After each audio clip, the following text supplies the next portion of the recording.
Aminado si Philippine Olympic Committee President Abraham Bambol Tolentino na maaari siyang madismaya sakaling di mag-uwi ng gintong medalya si Olympic bronze medalist Yumir Marshall sa nalalapit na Southeast Asian Games sa Thailand.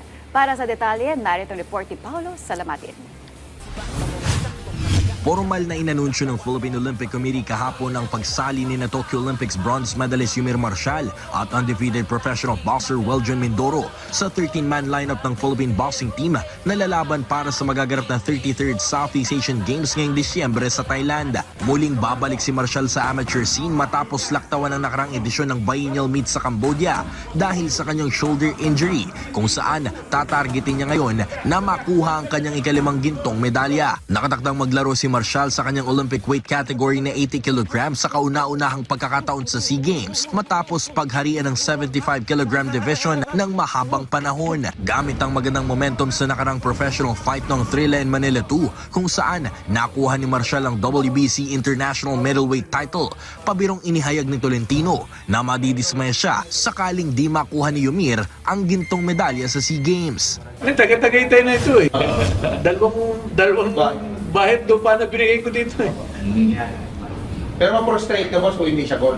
O siyempre naman, sinabi mo ba? Oh. Pero siyempre, lahat naman gusto ni President yung mag-gold eh, lahat ng atlete. So, ayun, talagang... Tingnan yung record ni Weljon, di ba? Yun yung goal. Maliban kay Marshall, nakatakdang lumaban si Mindoro sa 75 kg division ng SEA Games. Bit-bit ang malinis na professional record sa 15 panalo. Lahat natapos via knockout. Baka iniisip nila may mga nasa national training pool sa weight class nila. Wala po kaming boxers 75 kilograms saka 80 kilograms other than si Yumir, nasa national training pool pa rin.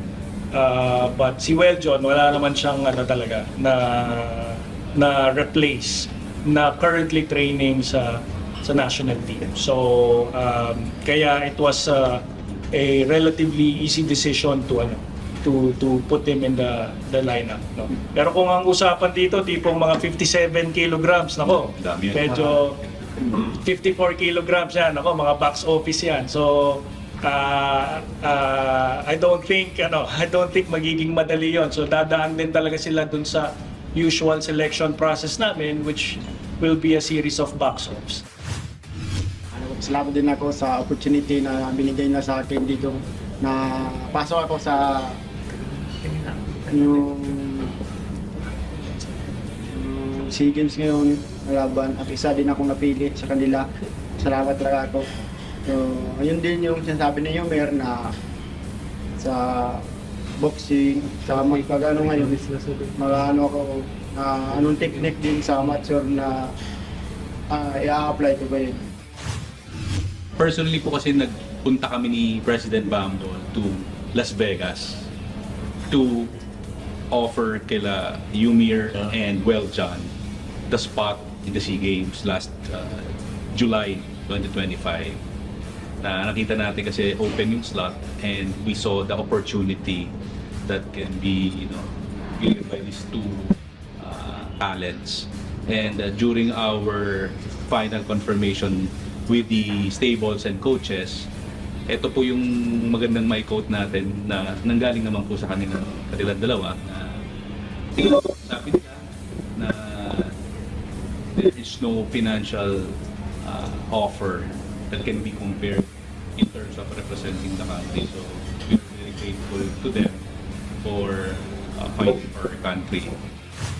Nasa kabuuang 17 gintong medalya ang nakataya sa boxing event ng SEA Games, kabilang ang 9 sa mga lalaki at 8 sa mga babae. Makakasama ni na Marshall at Mindoro sa men's team sina J. Brian Baricuatro para sa 48 kg class, Marvin Tabamo sa 51 kg, Flint Hara sa 54 kg, Ian Clark Bautista at Jun Milardo Ogaire para sa 57 at 60 kg division. Sa women's team, pangungunahan ito ng mga Olympic medalists na sina Nesty Petesio at Ira Villegas para sa 60 60 at 50 kilogram class. Kasama sina Ofelia Magno sa 48 kilograms, Claudine Veloso sa 54 kilograms at Riza Pasuit para sa 57 kilogram category. Inanunsyo rin ni Association of Boxing Alliances in the Philippines Secretary General Marcos Manalo na hindi na muna makakapaglaro ngayong edisyon ng SEA Games ang isa pang pambato ng bansa at Olympian boxer na si Carlo Paalam. Paulo Salamatin para sa Atletang Pilipino para sa Bagong Pilipinas.